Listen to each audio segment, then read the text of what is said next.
Hello everyone, nursing वाले भाई YouTube channel पर आपका बहुत बहुत स्वागत है। और आज अपन बात करते हैं चाइल्ड हेल्थ नर्सिंग के कुछ इंपॉर्टेंट की पॉइंट्स के बारे में, जो कि कहीं ना कहीं एग्जाम पॉइंट ऑफ व्यू से काफ़ी इंपॉर्टेंट हैं। और स्टार्ट करते हैं। स्टार्ट करने से पहले अपन देखते हैं कि आप अपने यूट्यूब चैनल को सब्सक्राइब कर लें, नर्सिंग वाले भैया यूट्यूब चैनल को, और व्हाट्सअप चैनल से भी जुड़े रहें।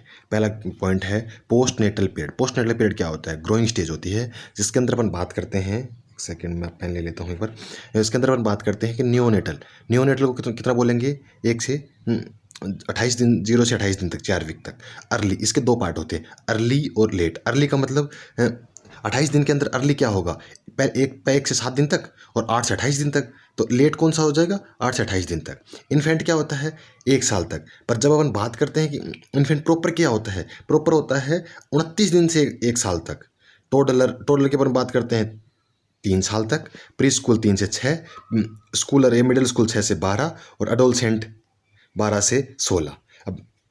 अब इसके अंदर बात करते हैं कि जब बच्चा होता है, जब न्यूबॉर्न होता है, तो न्यूबॉर्न के अंदर कितना ब्लड वॉल्यूम होता है पर केजी के हिसाब से 80 ml पर केजी के हिसाब से ब्लड वॉल्यूम होता है, जो आपके सामने प्रस्तुत है। उसके बाद बात करते हैं the best indicator of health and nutrition of child is weight. जब एग्जाम में कई बार पूछा जाता है कि बेस्ट इंडिकेटर कौन सा है, जब बेस्ट इंडिकेटर की बात करते हैं तो वेट सबसे इंपॉर्टेंट है, वेट।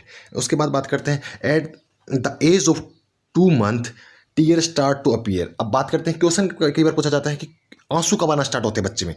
बच्चा रोता है बचपन में, जब बचपन में मतलब जब बेबी बर्थ होता है तब भी रोता है, उसके बाद 2 मंथ तक रोता है। पर आंसू आना कब स्टार्ट होते हैं? 2 साल पर आना स्टार्ट होते हैं। उसके बाद अपन बात करते हैं कि बीपी, नॉर्मल बीपी कितना होता है? 80 से 120। नहीं, 80 से 120 किसमें होता है? एडल्ट के अंदर। और बच्चों के अंदर क्या होता है? 80/50। क्या? 80/50। कभी कभी देखते हैं कि देखो बीपी क्या होता है, एक बार हमेशा याद रखना कि पल्स हमेशा इंक्रीजिंग एज में, जैसे पल्स क्या है कि पहले ज़्यादा होगी, धीरे धीरे कम होती आएगी। और बीपी क्या है? पहले कम है, फिर ज़्यादा ओल्ड एज में बढ़ता जाएगा। तो ये होता है इसका। उसके बाद अपन बात करते हैं कि the weight of the brain is neonate is 300 से 500 ग्राम। बच्चे का वेट कितना होता है? 300 से 500 ग्राम। किसका? ब्रेन का। कब? और डबल कब हो जाता है? क्वेश्चन नया है, देखो अब समझो इस बात को। The weight of the brain of neonate is 300 से 500 ग्राम, which double in the 1 year. Wait वैसे अपन बात कर सकते हैं, पर इसमें ब्रेन दे दिया तो 300 से 500 है। डबल कब हो जाता है? 1 साल के ऊपर। The normal heart rate of, अभी देखा था अपन ने, कितना होता है? 110 से 160 होता है। The average normal respiration rate in a newborn is 40 breath per minute, 40 to 60 breath per minute अपन देख सकते हैं। उसके बाद अपन बात करते हैं कि 48 से 72 घंटे after birth the best time given the bath to the newborn को बाथ सबसे अच्छा कब करवा सकते हैं? 48 से 72 घंटे के अंदर बीच में जो भी ऑप्शन होगा आप उसको क्लिक कर सकते हैं। इन्फेंट बर्थ वेट डबल, बहुत कॉमन क्वेश्चन है, सरकारी क्वेश्चन बोल सकते हैं इसको, जो कि 5 से 6 महीने के अंदर, ट्रिपल 12 महीने के अंदर हो जाता है बेबी का weight. The normal height of healthy baby, normal height कितनी होती है? अपन जब बात करते हैं सेंटीमीटर से, आपको पता है 45 से 50 सेंटीमीटर का बच्चा होता है, और 18 से 20 इंच का होता है। इसके अंदर बात करते हैं कि 1 साल के ऊपर कितनी हाइट बढ़ जाती है? 1 साल के अंदर बढ़ जाती है कितनी? डबल तो हो जाएगी 4 साल के ऊपर। पर 1 साल पे कितनी हो जाएगी? 1 साल पे हो जाएगी 50% बढ़ जाएगी। 50% का मतलब 75 सेंटीमीटर का बच्चा हो जाएगा। 50, देखिए 50% बढ़ेगी। 50% बढ़ेगी, जैसे अपन 50% सेंटीमीटर का बच्चा है, और 50 सेंटीमीटर के बच्चे का 50% कितना आएगा? 50% कितना हो गया? 25। तो 25 और ऐड कर देंगे तो कितना हो जाएगा? 75 सेंटीमीटर। 75 सेंटीमीटर 1 साल के ऊपर बच्चा का हो जाएगा। आगे साल क्वेश्चन आ सकता है, नहीं तो अभी बता दिया आपको। उसके बाद अपन बात करते हैं कि 30 नंबर पॉइंट के बाद साथ चलते हैं। द हाइट ट्रिपल क्या होते हैं? 13 साल के अंदर ट्रिपल होती है। 4 गुना बच्चे की हाइट बहुत कम होती है, बहुत कम लोगों में होती है, पर बाकायदा वो होते हैं जिनकी हाइट बहुत होती है। लो बर्थ वेट में भी बहुत इंपॉर्टेंट क्वेश्चन है। 2,500 ग्राम, 2,500 ग्राम मतलब 1.5 किलो से कम बच्चे का वेट है, तो उसको अपन लो बर्थ वेट भी बोलेंगे। वेरी लो, लो का मतलब 1500 से कम, और एक्सट्रीम लो का मतलब 1000 से कम बच्चे का वजन है, तो उसको अपन IgG and lysozymes present in milk provide immunity to newborn. IgG कौन सी? ब्रेस्ट मिल्क के अंदर कौन सी इम्यूनिटी मिलती है? ब्रेस्ट मिल्क की IgA, immunoglobulin A। Para amino benzoic acid present in breast milk which protect the baby from the malaria for a few weeks. बच्चे के जब ब्रेस्ट फीड करता है तो उसके अंदर कौन सा होता है, para-amino benzoic acid. Para-amino benzoic acid होता है जो कि बच्चे को मलेरिया होने से प्रिवेंट करता है। कुछ इंपॉर्टेंट क्वेश्चंस नॉर्मल है, कुछ इंपॉर्टेंट क्वेश्चंस बहुत डीप है। अपगार स्क्वायर आपको सबको पता ही 1 मिनट और 5 मिनट के ऊपर लिया जाता है। अपगार स्क्वायर के अंदर आपको 5 क्राइटेरिया होते हैं, appearance, pulse, grimace, activity and respiratory rate.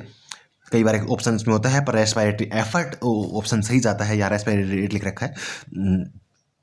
उसके बाद बात करते हैं कि अपगार स्कोर 10 होते हैं, जिसके अंदर अपन स्टार्ट करते हैं कि सबसे 3 से 0 से 4 तक सीवियर डिप्रेशन होता है, 4 से 6 तक माइल्ड डिप्रेशन और 7 से 10 तक नो डिप्रेशन या एक्सीलेंट। जिस भी बच्चे का 7 से 10 अपगार स्कोर आता है वो नॉर्मल होता है। फिजियोलॉजिकल और पैथोलॉजिकल दो प्रकार के जॉन्डिस होते हैं। पैथोलॉजिकल जॉन्डिस कब होता है, बच्चा बर्थ होने के 24 घंटे के अंदर अंदर पैथोलॉजिकल होता है, और फिजियोलॉजिकल को होता है 24 घंटे से 7 दिन के भीतर भीतर जो भी जॉन्डिस होता है उसको फिजियोलॉजिकल जॉन्डिस कहते हैं। फिनोबार्बिटॉन ड्रग किसके लिए, किस में दी जाती है, क्यों यूज की जाती है, यूज होती है जॉन्डिस के अंदर, जो डिक्रीज करती है किसका, जब जॉन्डिस होगा तो किसका लेवल बढ़ेगा, बिलिरुबिन का लेवल बढ़ेगा, और बिलिरुबिन का लेवल बढ़ेगा तो उसको फिनोबार्बिटॉन ड्रग दे दी जाती है। और जब इसमें क्या क्या बोला गया है कि जॉन्डिस के लिए जब चॉइस ऑफ ट्रीटमेंट की जब बात करते हैं फिजियोलॉजिक जॉन्डिस का, तो phototherapy is best treatment. Choice of treatment की जब बात करते हैं तो पैथोलॉजिक या हो फिजियोलॉजी नॉर्मल पूछा जाए तो ड्रग के अपन बात करते हैं तो फिनोबार्बिटॉन, जब बात की फिनोबार्बिटॉन होगी। और जब इसके अंदर बात करते हैं कि ट्रीटमेंट ऑफ चॉइस की फिजियोलॉजिक जॉन्डिस का पैथोलॉजी होगा, फोटोथेरेपी इसके अंदर आती है। उसके बाद अपन बात करते हैं कि exchange blood transfusion is the choice of treatment of the pathology. अपन दो चीज़ देख ली, दो चीज़ में क्या देखा कि एक्सचेंज ब्लड ट्रांसफ्यूजन पैथोलॉजी का है और फिजियोलॉजी क्या है, फोटोथेरेपी फिजियोलॉजी की है और एक्सट्रीम ब्लड ट्रांसफ्यूजन पैथोलॉजी का है। जब अपन रेडिएशन थेरेपी देंगे फोटोथेरेपी के अंदर तो आइज एंड जेनिटल एरिया को अपन प्रोटेक्ट करेंगे या कवर करेंगे जिससे कि रेडिएशन वहाँ तक ना पहुँचे और उन ऑर्गन्स में कुछ अबनॉर्मलिटी या डिफॉर्मिटीज़ ना हो। उसके बाद अपन बात करते हैं कि द फोटोथेरेपी होती है, जो लाइट होती है उसका कितने ऊपर सेंटीमीटर पे होता है, 45 सेंटीमीटर के ऊपर अपन उसको देखते हैं। Blue light use in phototherapy के अंदर कौन सी लाइट यूज़ करते हैं, ब्लू लाइट यूज़ करते हैं। Optimum temperature of paediatric ward should be 28 की क्या होता है, सबसे इंपॉर्टेंट क्वेश्चन है इस PDF को ऑलमोस्ट। अब्राहम जो कि भाई साहब ने, जो कि पीडियाट्रिक के फादर कहे जाते हैं। और minimum area provide in infant in the hospital is 100 square feet या 100 स्क्वायर फीट या 10 मीटर स्क्वायर बच्चे को प्रोवाइड किया जाना चाहिए हॉस्पिटल के अंदर। अब बात करते हैं brachydactyly normal abnormal shortness of the finger and toes. इसके अंदर क्या होता है कि जो अपने फिंगर्स एंड टोज हैं उनको शॉर्टनेस हो जाता है। ट्राइसोमी 21 को अपन डाउन सिंड्रोम, मंगोलियन सिंड्रोम भी बोल देते हैं। G6PD डिफिशियंसी क्या करता है, प्रीमेच्योर डिस्ट्रक्शन ऑफ RBC। इसकी चलो आप डेफिनेशन बताना कमेंट बॉक्स में। G6PD की डेफिनेशन आप कमेंट बॉक्स में बता देना। आज अपन 50 क्वेश्चंस की बात करेंगे, है इसके अंदर 100 क्वेश्चंस, बस 50 क्वेश्चन पे अपन बात करेंगे। एंटीरियर फोंटेनल जो होता है उसका डायमंड शेप होता है और जो क्लोज होने का टाइम है उसका 9 से 18 मंथ है। और जो fossa ovalis is temporary opening between the, किसके बीच में होती है, दोनों एट्रियम के बीच में। दोनों एट्रियम के बीच में कौन सी होती है, fossa ovalis. Normal capillary fill time is less than 2 centimetre, normal capillary fill time होता है। उसके बाद अपन बात करते हैं 41 पॉइंट के बाद साथ चलते हैं कि tetralogy of Fallot is congenital abnormality of the heart and great vessel TOF, जिसको अपन टॉफ के नाम से जान जाते हैं कि जो कि कंजनाइटल एबनॉर्मलिटी है हार्ट की और ग्रेट ब्लड वेसल्स की। क्राइंग, जब बच्चा रोता है तो हार्ट रेट के ऊपर पोस्ट ऑपरेटिवली या ज़्यादा वो होता है तो हाइपोक्सिया होने के चांसेस रहते हैं। क्लैपिंग ऑफ नेल क्या है, साइनोटिक हार्ट डिजीज़ का कॉमन फाइंडिंग है, जो कि कहीं ना कहीं साइनोटिक हार्ट डिजीज़ को रिलेट करती है। Rheumatic fever is cause by the group A beta haemolytic Streptococcus से होता है क्या rheumatic fever. Rheumatic fever is a inflammatory autonomous autoimmune disease. Autoimmune disease क्या होती है? ऑटोइम्यून डिजीज़ वो होती है जो बॉडी के अंदर अपने आप मतलब जो नॉर्मल थी पर वो खुद की बॉडी के अंदर खुद के टिश्यूज़ को डिस्ट्रक्शन करना स्टार्ट कर देती है। और ये कॉमनली कहाँ अफेक्ट होते हैं? हार्ट और जॉइंट के अंदर भी होता है रूमेटिक। अब बात करते हैं mitral valve is the most commonly affect heart valve in the rheumatic fever. अब देखो क्वेश्चन क्या बन गया कि रोमेटिक फीवर के अंदर कौन सा वॉल सबसे ज़्यादा अफेक्ट होता है? मिटल वॉल। उसके बाद बात करते हैं एक होता है अब कंजेनिटल हार्ट डिजीज़ के अंदर पढ़ा था, उसके अंदर एक चीज़ और आती है ट्रेकियोइसोफेजियल फिस्टुला। ट्रेकियोइसोफेजियल फिस्टुला के अंदर 3 सी होते हैं। एक कौन सी डिजीज़ है? चलो मैं आपको से पूछता हूँ, कौन सी डिजीज़ जिसके अंदर 4 डी होते हैं, कौन सी डिजीज़ के अंदर 4 सी होते हैं, वो आप कमेंट बॉक्स में बताइए। 3 सी का मतलब क्या होता है?